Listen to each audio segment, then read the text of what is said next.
आश्विने मासि नन्दायां तिथावानर्च भक्तितः गुडौदनैः सलवर्णैः हरं नत्वा निनायतम्।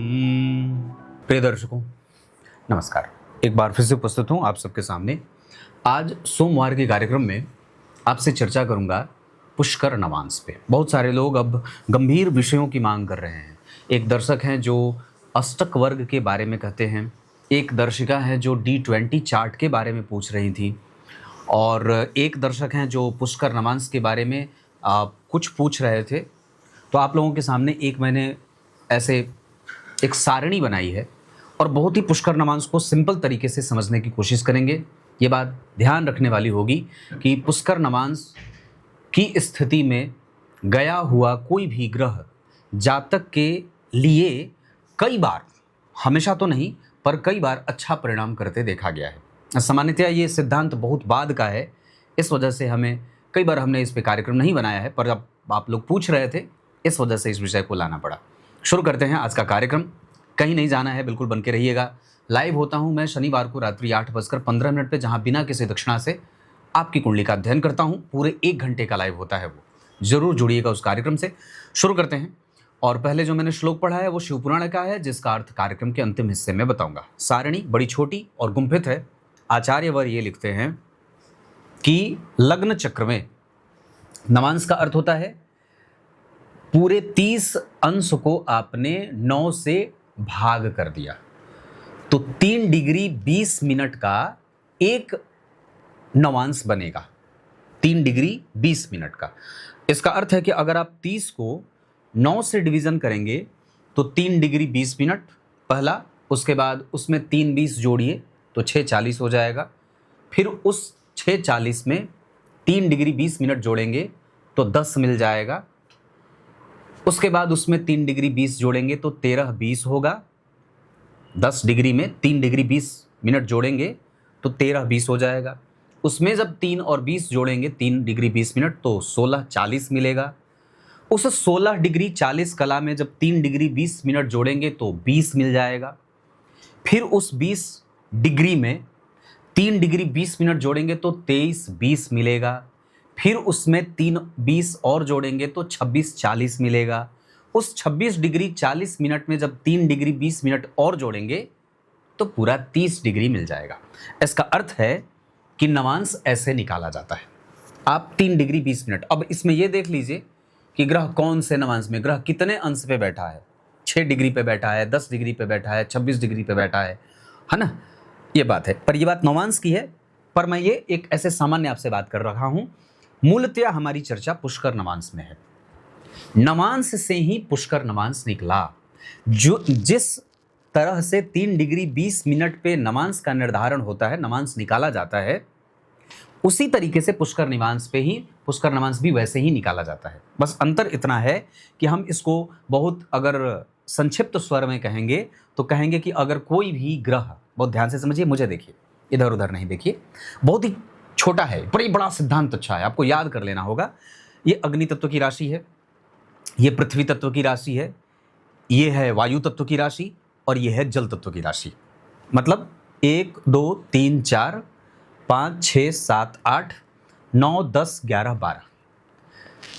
कर्क राशि जल तत्व की राशि है, वृश्चिक राशि जल तत्व की राशि है, मीन राशि जल तत्व की राशि है।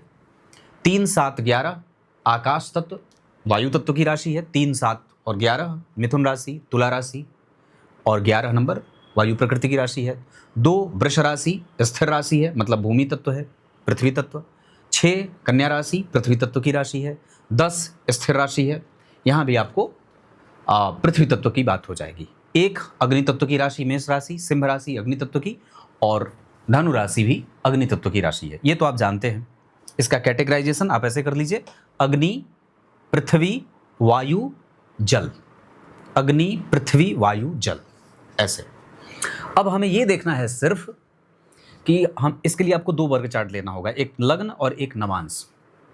पहले कि अगर ग्रह 1 5 और 9 नंबर की राशि में लग्न चक्र में बैठा है, और अगर वो नवांश चक्र में या तो तुला राशि में या तो धनु राशि में बैठ रहा है, तो वो ग्रह पुष्कर नवांश में चला गया।